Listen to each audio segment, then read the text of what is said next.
jornada de protestas violentas en Hong Kong y por primera vez en 4 meses la policía decide disparar contra los manifestantes para aplicarlas y además deja un herido de bala. Lucha de poderes en Perú. El presidente Martín Vizcarra disolvió el Congreso y llamó a elecciones parlamentarias, mientras los legisladores aprobaron una moción que lo declara con incapacidad temporal por considerar que propició la ruptura del orden constitucional.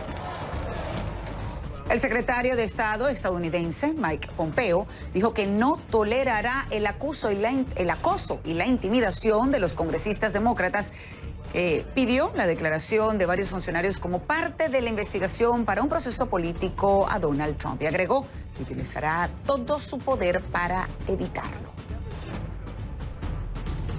A un día de que se cumpla un año del asesinato del periodista Jamal Khashoggi, uno de sus hijos asegura que los enemigos de Arabia Saudita han explotado la muerte de su padre y que confía en la justicia saudí. Muy buenas tardes. Les saluda María Alejandra Requena. Bienvenidos a Panorama Mundial. Comenzamos.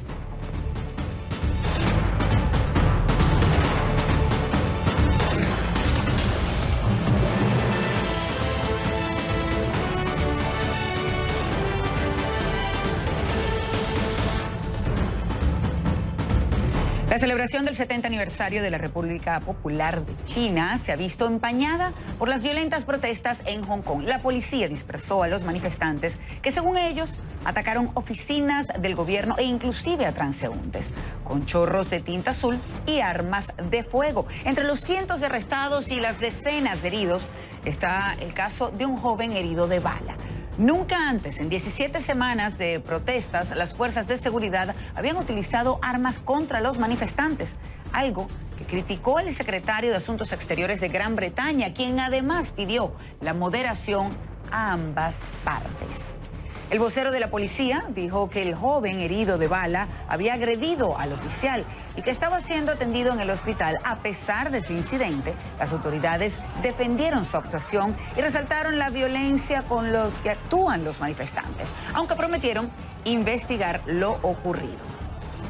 El uso de armas de fuego marca un punto de inflexión en el conflicto con los manifestantes que exigen mayores garantías democráticas en Hong Kong, a pesar de que las autoridades advertían en días pasados que las manifestaciones eran cada vez más violentas. En el siguiente reporte, Ana Coren nos tiene todos los detalles. Adelante.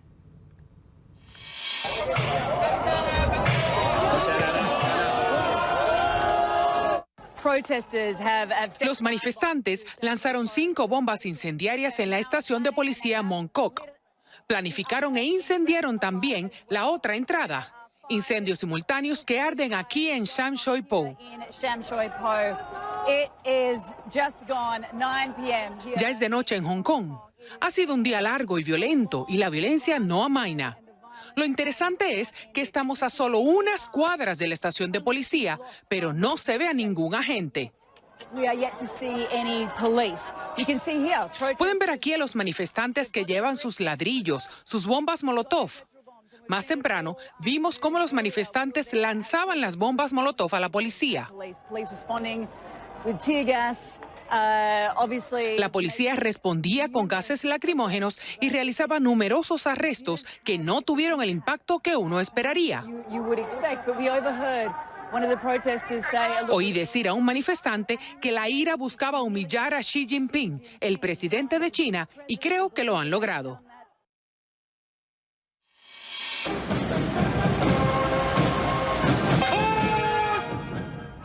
El presidente Xi Jinping pronunció un discurso nacionalista desde la plaza de Tiananmen en Beijing, justo donde Mao Zedong declaró la fundación de la República Popular China un 1 de octubre, pero en 1949. El mandatario aseguró, y cito, ninguna fuerza puede sacudir los cimientos de una gran nación. También Xi Jinping se refirió a las protestas en Hong Kong. Dijo que China debe seguir comprometida con la estrategia de refuerzo pacífico del modelo de un país. 2 sistemas, el marco de gobierno que rige a los territorios semiautónomos, aunque advirtió que continuará luchando por la unificación completa del país. Vamos de inmediato con Davis Colbert con el reporte sobre la celebración del Día Nacional de China. El contraste de lo que está pasando aquí en Beijing con estas celebraciones y lo que hemos visto en Hong Kong es impresionante. El gobierno aquí en Beijing no quiere que lo que pasa en Hong Kong opaque esta gran fiesta. No hay mención de lo que está pasando allá. Más temprano, los manifestantes se enfrentaron a la policía. Hubo varios heridos. Incluso un manifestante recibió un disparo en el pecho. Su enfoque está en celebrar su fiesta nacional. Durante todo el día hemos visto desfiles y coreografías cuidadosamente coordinados. Todo esto en la plaza de Tiananmen. Y lo que están haciendo para mantener esta perfección, para honrar la fundación de China comunista hace 70 años, es un intenso operativo de seguridad. Y no solo hoy, sino desde hace varias semanas. Yo he vivido aquí durante las últimas semanas y puedo contarles que circular por la ciudad ha sido casi imposible algunos días por el cierre de calles y hoy hemos pasado varios puntos de seguridad e incluso reconocimiento facial. Están revisando constantemente que nada falle y que la imagen perfecta que China quiere mostrar al mundo no se dañe. El mensaje que quiere transmitir es que China está celebrando el progreso. Un progreso, aseguran, no se detendrá. David Culver, CNN, Beijing.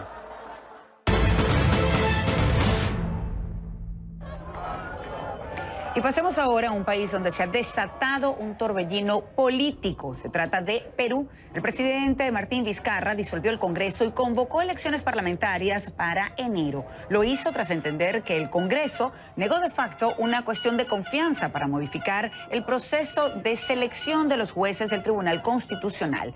Luego, el Parlamento, de mayoría opositora, declaró la suspensión temporal de Vizcarra y designó a la vicepresidenta Mercedes Arauz como presidenta en funciones.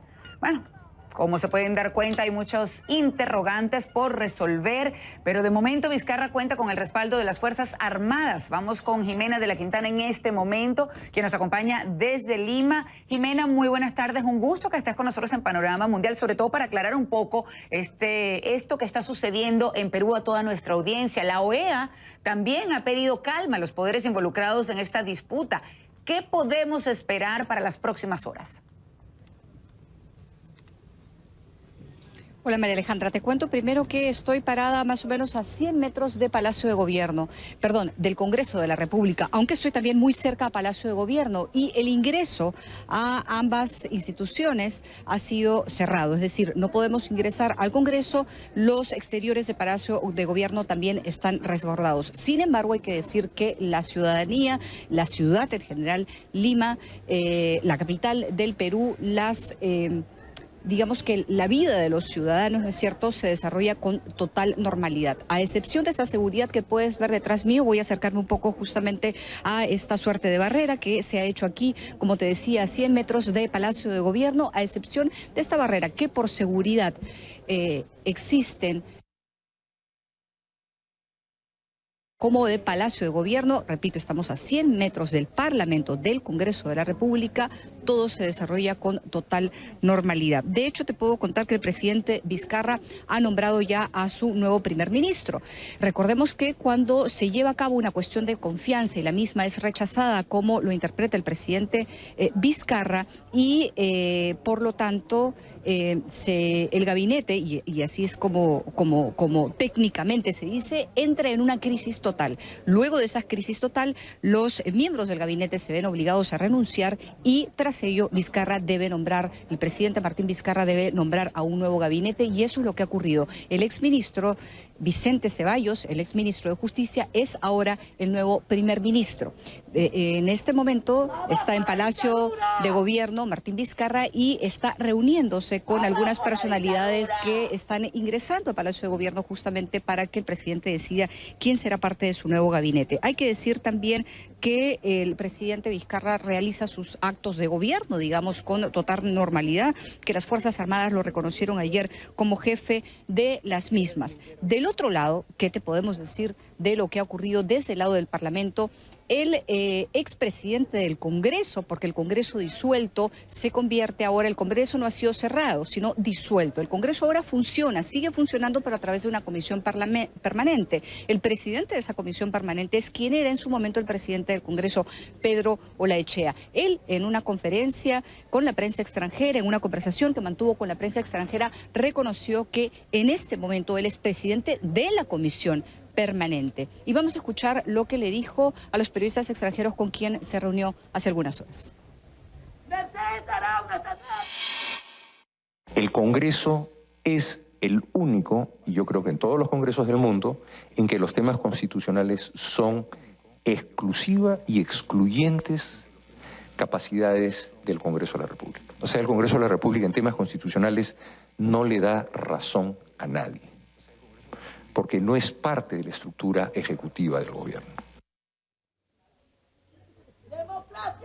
Bien, vamos a decirte también o a comentarte lo que justamente tú decías hace algún momento, María Ale, lo que ha dicho la OEA. La Secretaría General de la OEA considera que compete al Tribunal Constitucional del Perú pronunciarse respecto a la legalidad y legitimidad de las decisiones institucionales adoptadas, así como las diferencias que pudieran existir en la interpretación de la Constitución. Y esto es clave. Cada poder del Estado ha hecho una interpretación de la Constitución y ha actuado en el marco que ellos consideran constitucional y legal. Es el Tribunal Constitucional, que es la máxima instancia de resguardo de la Constitución, de interpretación de la Constitución, quien tendrá entonces que decidir, y así lo habían dicho ya ayer algunos abogados constitucionalistas, qué es lo que finalmente ocurre. Increíble, Jimena, pero muchísimas gracias por tu completo reporte. Que tengas buenas tardes, Jimena de la Quintana, desde Lima, Perú. Y aunque no tiene el respaldo de las Fuerzas Armadas, la vicepresidenta Mercedes Arauz ha sido nombrada por el Congreso como presidenta en funciones. Michael Roa nos presenta su semblanza. Adelante. Juráis por estos santos evangelios desempeñaros como presidenta en funciones ante la suspensión del presidente Martín Vizcarra Cornejo. Sí, juro. La vicepresidenta Mercedes Arauz se juramentó el lunes ante el Congreso, dominado por la oposición fujimorista, como presidenta en funciones de Perú, luego de que el Parlamento aprobara la suspensión durante 12 meses del presidente Martín Vizcarra. Respondiendo a que el presidente Vizcarra ha fallado al no haber cumplido con 3 artículos constitucionales. He decidido disolver constitucionalmente el Congreso. Vizcarra había disuelto el Congreso horas antes, después de que éste ignorara su solicitud y votara la elección de miembros del Tribunal Constitucional.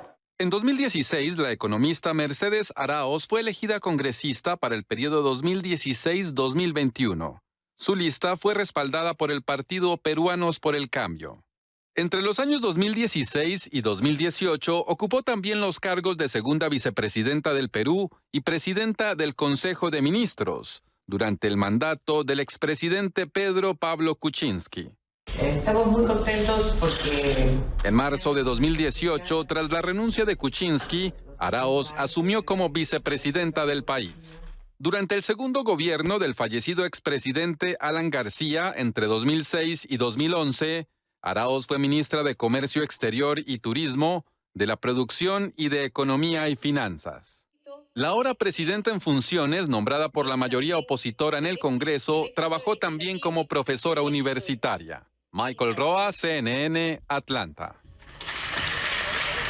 Mercedes Arauz, designada presidenta en funciones por el Congreso de Perú, será la invitada de Juan Pablo Varsky esta noche en Perspectivas Buenos Aires a las 7 de la noche, hora de Miami, 4 de la tarde, Pacífico. No se lo pierdan.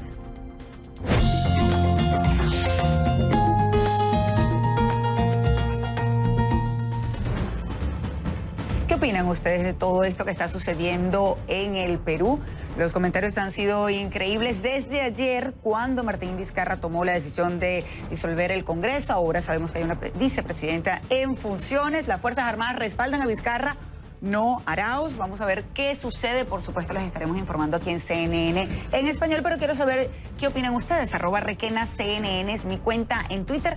Más adelante tendré oportunidad de leer algunos de sus comentarios. Pero cuando regresemos a Panorama Mundial, el secretario de Estado estadounidense, Mike Pompeo, asegura que no tolerará el acoso y la intimidación de los congresistas demócratas. Les contamos por qué. Y protestas en Bagdad terminan con bombas lacrimógenas y cañones de agua. Los detalles al regresar aquí en Panorama Mundial.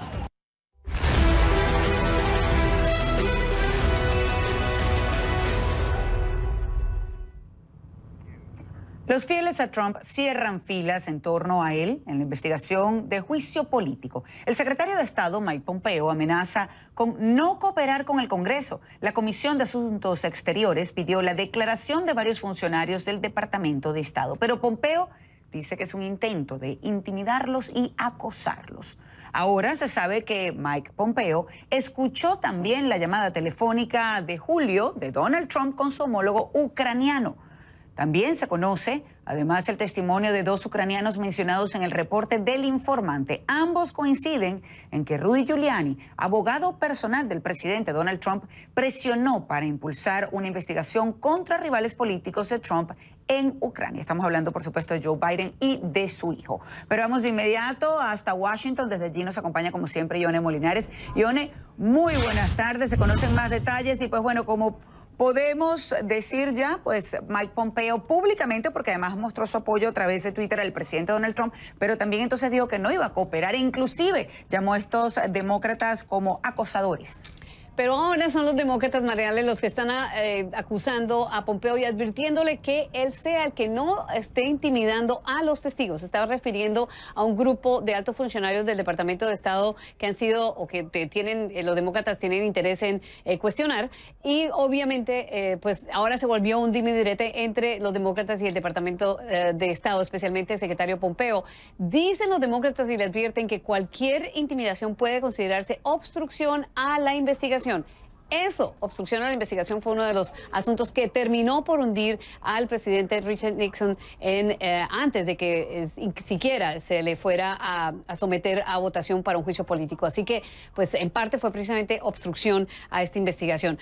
Es el punto en el que se ha llegado, Mariale, porque pues obviamente la Casa Blanca está intentando buscar una estrategia, pero por ahora está frenando a lo máximo en cuanto más pueda esta investigación, que va viento en popa y que los demócratas esperan adelantar lo antes posible. Mariale. Y vamos a ver qué sucede con eso, pero quiero aprovechar que estoy conversando contigo, Ione, para que nos cuentes de esta supuesta comunicación del presidente Donald Trump y el primer ministro de Australia durante la investigación del fiscal especial Robert Mueller. Sí, es que parece que ahora se conoció que es posible que el mismo presidente le hubiera pedido al primer ministro de Australia que le ayudara a colaborar con los orígenes, con la investigación que adelanta el el secretario de Justicia, Bill Barr, para que adelanta una investigación especial sobre los orígenes, lo que originó esta investigación sobre Rusia, la que eventualmente estuvo en manos del fiscal especial Robert Mueller. Así que, pues, este es más de lo que tal vez son dos cosas relativamente separadas, pero es un patrón de conducta que dicen los demócratas es una prueba más de que el presidente pues simplemente no cumplió las reglas y estaba interesado en beneficiarse políticamente por encima de cualquier cosa. Y más allá de las acusaciones o de lo que puedan decir, pues por supuesto tienen que poder probar eso que están diciendo los demócratas. Vamos a ver qué sucede con esta investigación, pero cada vez salen más detalles. Ione, muchísimas gracias por acompañarnos en Panorama Mundial. Feliz tarde. Todos los días, por minuto. Bueno. Y este martes es el segundo aniversario del referéndum independentista en Cataluña. A lo largo de la jornada hubo diversos actos reivindicativos en esa región. La fecha coincide además con un contexto nuevamente tenso entre Cataluña y Madrid a poco más de un mes de las elecciones generales de España, que además van a estar celebrando el próximo 10 de noviembre. Vera Cataño nos cuenta desde Madrid todos los detalles. Adelante. Segundo aniversario este martes del referéndum independentista catalán, que había sido declarado ilegal por la justicia.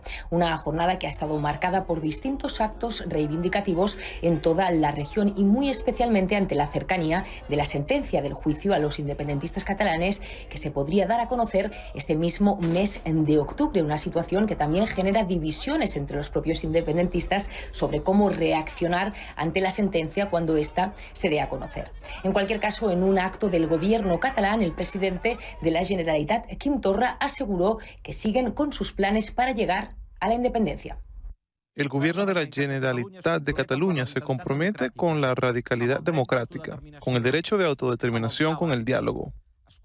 Se compromete a avanzar sin excusas hacia la República Catalana. En este último tiempo se ha tensado de nuevo la relación entre Cataluña y Madrid, sobre todo a raíz de la detención la semana pasada de 7 personas pertenecientes a los autodenominados Comités de Defensa de la República, más conocidos como CDRs. Esta misma mañana, el presidente del Gobierno en funciones, Pedro Sánchez, precisamente le hacía un pedido al independentismo en este sentido. Lo que le pedimos al independentismo es que no juegue con fuego, que no cometa el error más grave que se puede cometer, y es el de, bueno, pues mirar para otro lado si hay indicios de violencia, como desafortunadamente estamos viendo durante estas últimas semanas. Y sobre la pregunta de si su Ejecutivo podría llegar a volver a aplicar el artículo 155 de la Constitución en Cataluña, Pedro Sánchez respondió que aunque su gobierno esté en funciones, podría hacerlo. El gobierno en funciones tiene las capacidades mucho más mermadas, pero en todo caso el artículo 155 se puede aplicar con un gobierno en funciones, sin problema. Eso, sin duda alguna, el gobierno de España lo ha estudiado. Vera Cataño, CNN, Madrid.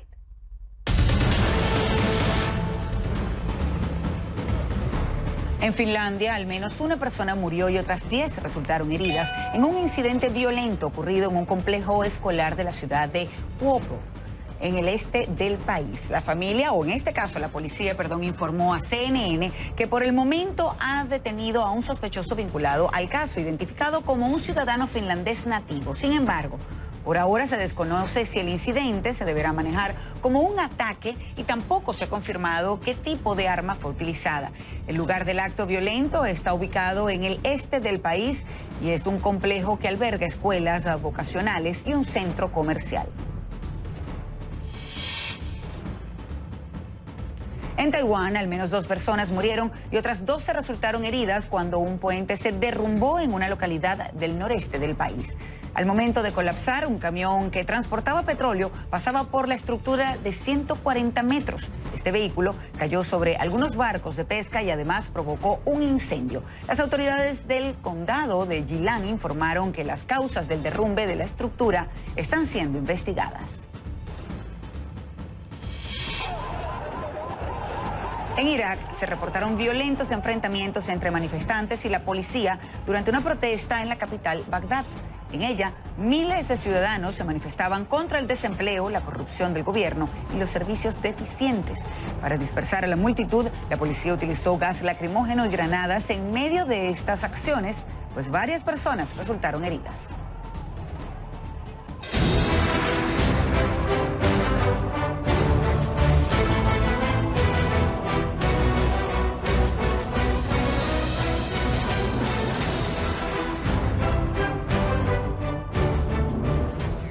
De insuficiente calificaron diplomáticos de la Unión Europea una propuesta que supuestamente proviene del primer ministro británico Boris Johnson y que se conoció tras filtrarse a la prensa. Para los funcionarios, estos documentos no resuelven el nudo gordiano de la discusión sobre el Brexit. La materia del debate gira en torno a cómo administrar el uso de las 2 fronteras, la de Irlanda y la de Irlanda del Norte. Boris Johnson ha insistido en la importancia de este punto y aunque ha expresado que es muy serio sobre las propuestas que hace, también ha manifestado una y otra vez su disposición a abandonar la Unión Europea, aún sin llegar a un acuerdo. El primer ministro se encuentra fuera de Londres, está en Manchester, en la conferencia anual del Partido Conservador.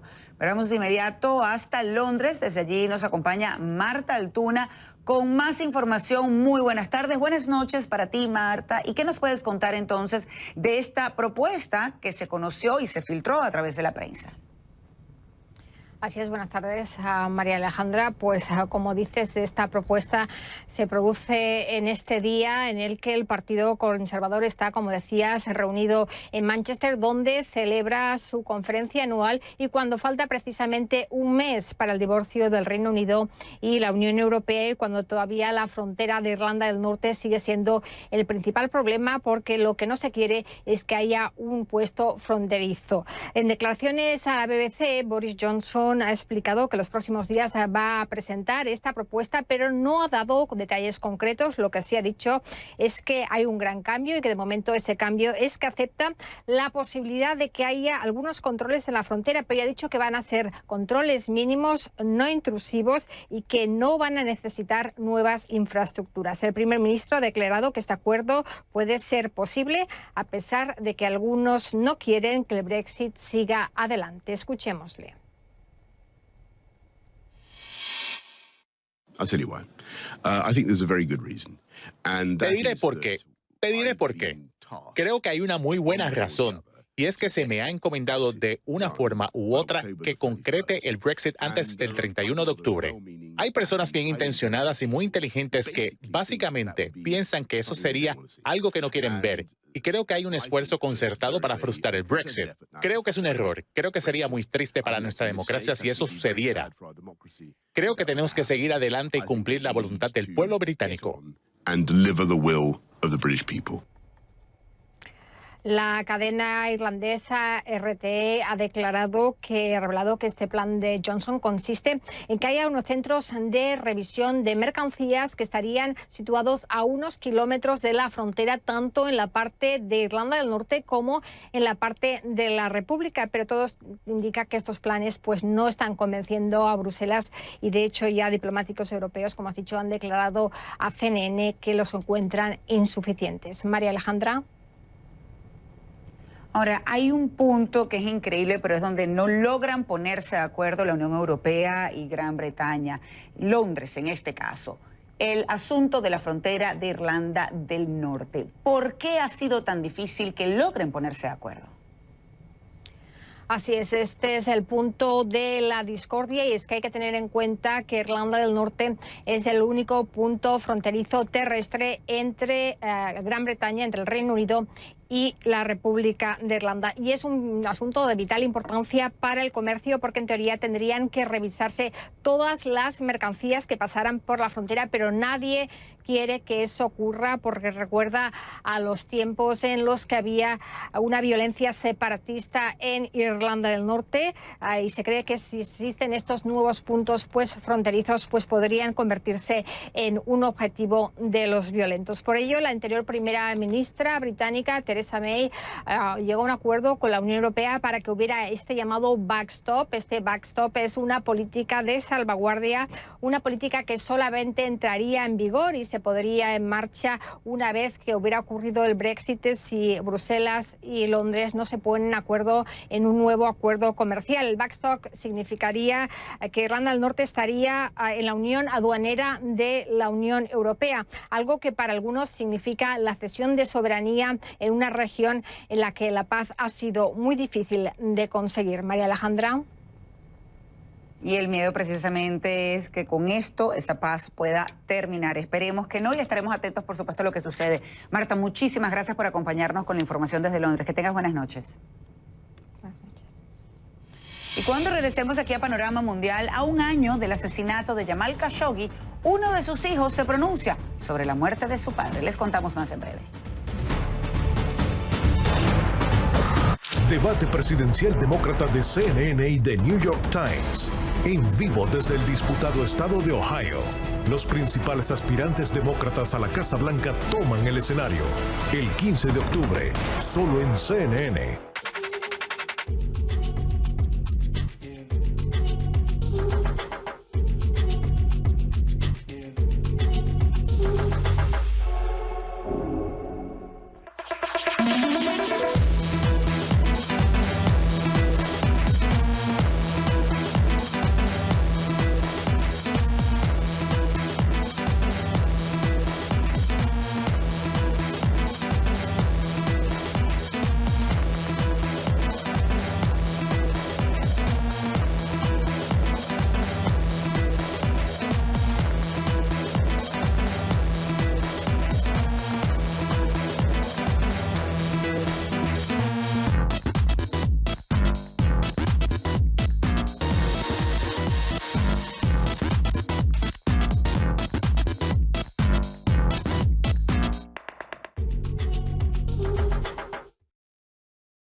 La prensa de Arabia Saudita publicó un comunicado que atribuye a uno de los hijos del columnista del Washington Post, Jamal Khashoggi. El autor escribió que los enemigos de su padre buscan explotar la muerte para dañar a su país, Arabia Saudita. Pero no queda claro desde dónde fue escrito este tuit, ni cuál de los dos hijos del periodista lo habría redactado. Recordemos que Khashoggi fue asesinado el 2 de octubre en el consulado de su país en Estambul. Nunca se recobraron los restos. Este comunicado aparece 2 días después de que el príncipe de Arabia Saudita apareciera desligándose personalmente del hecho. El príncipe heredero saudí negó haber participado en el asesinato del columnista del Washington Post, Jamal Khashoggi, pero, ojo, asumió la responsabilidad como líder del país, y esto lo hizo en una entrevista del programa 60 Minutos de CBS. Sus comentarios surgieron justo antes del aniversario de la muerte de Khashoggi, como nos cuenta Nick Robertson. Adelante. Un año después del brutal asesinato de Jamal Khashoggi, su cuerpo aún no ha sido encontrado. Sus asesinos aún no han sido condenados. Aún no se ha hecho justicia para este periodista saudí respetado en el mundo que se había vuelto cada vez más crítico con sus líderes. Ahora, al cumplirse un año de su asesinato, dentro del consulado saudí en Estambul, el 2 de octubre de 2018, el ambicioso príncipe heredero de Arabia Saudita, Mohammed bin Salman, responde a las versiones según las cuales él estuvo involucrado en esa muerte. Absolutamente no.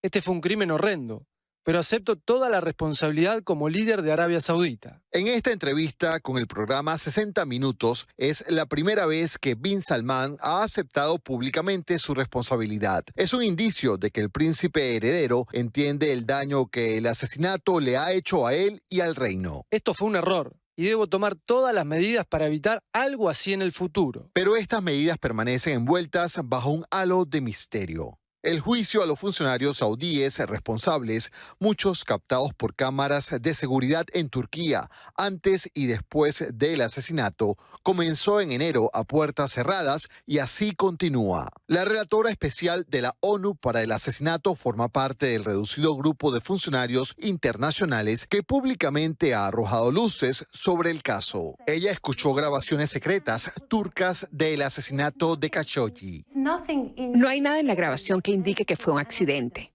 Su informe de 98 páginas fue rechazado por funcionarios saudíes, pero brinda la información más detallada hasta ahora de lo sucedido. Sus asesinos pensaban cortarlo en pedazos con una sierra y tener auriculares puestos mientras lo hicieran. La manera en que los protagonistas conversan sobre el descuartizamiento del señor Khashoggi, en la conversación misma expresan preocupación, pero no por lo que estén por hacer, sino por su propia suerte y protección. Las imágenes captadas por las cámaras de seguridad turcas, grabadas fuera del consulado antes y después del asesinato, muestran lo que parece ser otra parte del encubrimiento. Bolsas que se cree que contienen las partes del cuerpo de Khashoggi, extraídas y llevadas a la residencia cercana del cónsul general. Cuando los investigadores turcos accedieron al consulado, más de una semana después del asesinato de Khashoggi, descubrieron que se utilizaron químicos para limpiar el lugar. A un año de su muerte, el asesinato de Khashoggi es un misterio, casi tanto como el día en que sucedió y la justicia le es igualmente esquiva. Nick Robertson, CNN, Londres.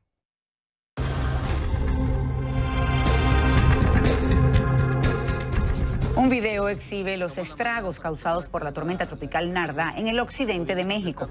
Las imágenes registran el momento en el que un equipo de protección pone a salvo a 7 personas, incluidos ancianos, en una zona inundada en el estado de Jalisco. Este martes se informó de 2 muertes y una desaparición mientras Narda avanza por el Pacífico hacia el estado de Sonora. Y a un mes del paso del huracán Dorian por las Bahamas, los damnificados caminan entre los escombros en busca de desaparecidos en Freeport y otras zonas afectadas. Algunas propiedades fueron seriamente dañadas y de otras se borraron hasta los cimientos. Algunos han hallado pertenencias, pero no el cuerpo de sus seres queridos. De seguir así, la ley establece que los familiares deberán esperar 7 años para declarar el fallecimiento. Según el gobierno local, hubo 56 muertos y aún hay 600 personas desaparecidas. Hacemos una breve pausa, pero ya regresamos con más de Panorama Mundial. No se mueva. Sigue a CNN en una investigación especial. When we say that we're in need of more people to work, we talk about immigrants. Not a lot of people want to hear that. Indocumentados en Estados Unidos, trabajadores ocultos. El domingo en CNN.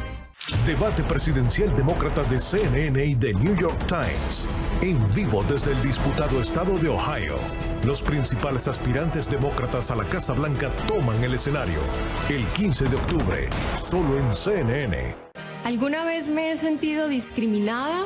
Vengo de un país donde la organización está por estratos socioeconómicos, entonces es bastante usual que te pregunten de qué colegio salió o de qué familia viene. Yo creo que ha sido lo más cercano que he sentido a la discriminación, algo reprochable, pero que siempre digo es falta de educación y de cultura de algunos grupos que están dentro de la sociedad.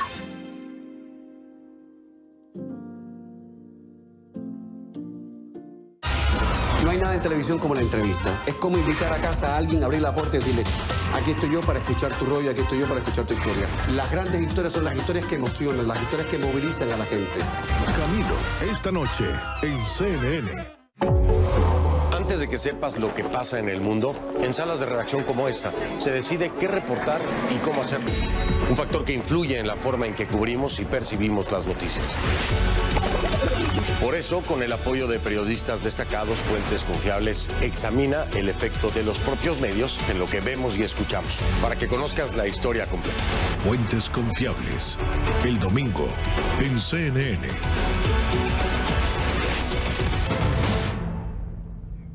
Gracias por continuar con nosotros en Panorama Mundial. Luis Gerardo Bucci ya listo con nosotros acá. Muy buenas tardes, Luis Gerardo. Hola, Mariale, ¿cómo estás? Bien, y me encanta porque este martes es una jornada completa de fútbol y de béisbol. ¿Qué nos dices? Así es. Bueno, arranca la postemporada del béisbol de las Grandes Ligas. Tenemos Champions y tenemos las semifinales de la Copa Libertadores. Así que es un día completo, parece domingo. Bueno, vamos a comenzar con esto porque el camino que atraviesa el Real Madrid en este inicio de la Liga de Campeones parece ser mucho más rocoso de lo que quizás acostumbra el aficionado merengue. Empezó cayendo goleado, recordemos, ante el PSG y este martes tenía la oportunidad de levantarse en casa. Sin embargo, el conjunto de Zidane volvió a mostrar grandes falencias ante un rival en el papel inferior como el Brujas de Bélgica. Bueno, el Madrid recibió el conjunto belga en el Santiago Bernabéu. El cuadro visitante en un principio parecía presa fácil para el cuadro blanco, pero un doblete de Manuel Bonaventure silenció a todo el Santiago Bernabéu en esa primera parte. Bueno, para el segundo tiempo Zidane tomó la curiosa decisión de sacar a Courtois.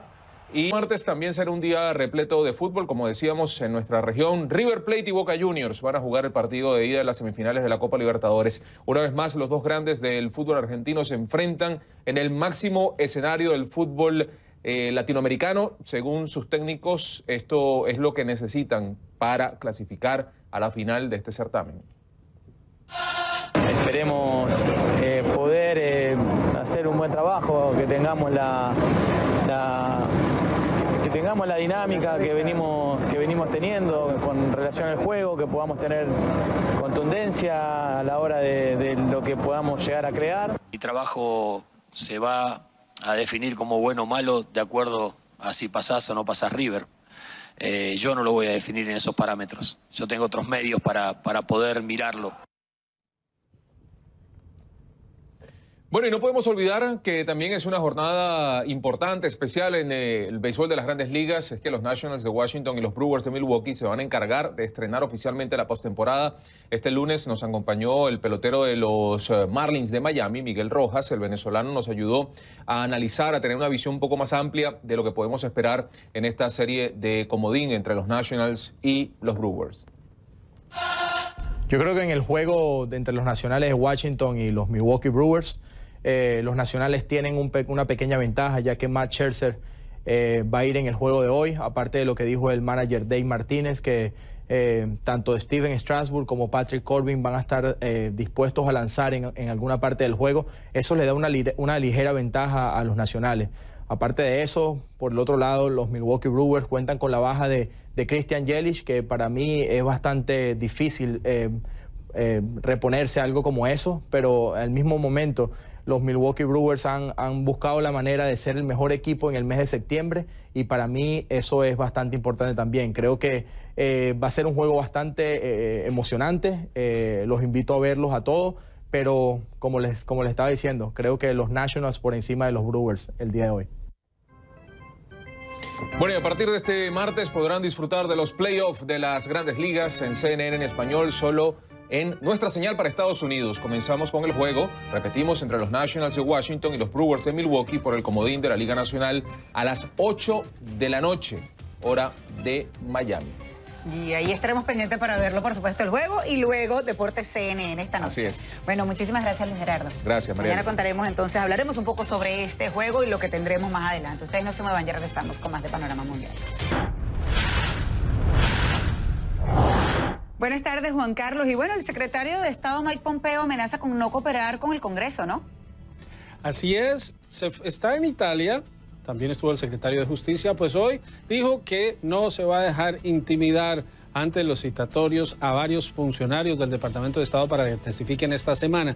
Lo que cambia es que por ser una indagación de juicio político tiene menos posibilidad de oponerse, pero está claro que sigue la línea del presidente Trump y es pelear hasta el último momento. Tendremos todos los detalles en instantes. Y estaremos atentos, por supuesto. Buenas tardes. Buenas tardes. Egipto expone el ataúd dorado de un antiguo sacerdote de alto rango. El sarcófago había sido vendido ilegalmente antes de exponerse públicamente en el Museo Metropolitano de Nueva York. Ahora la pieza fue exhibida en el Museo Nacional de la Civilización Egipcia. El principal funcionario de antigüedades del país consideró la repatriación del sarcófago como una victoria para el gobierno egipcio. ¿No quieres pagar por un boleto en el metro de Roma? Hay una solución. Recoge botellas de plástico y podrás viajar gratis. La capital italiana ofrece a los pasajeros boletos por botellas de plásticos que desechen. La iniciativa es parte de una campaña para generar conciencia sobre la contaminación. El programa permite a los usuarios devolver las botellas a cambio de 5 centavos de crédito acumulables que se pueden gastar en la compra de boletos digitales.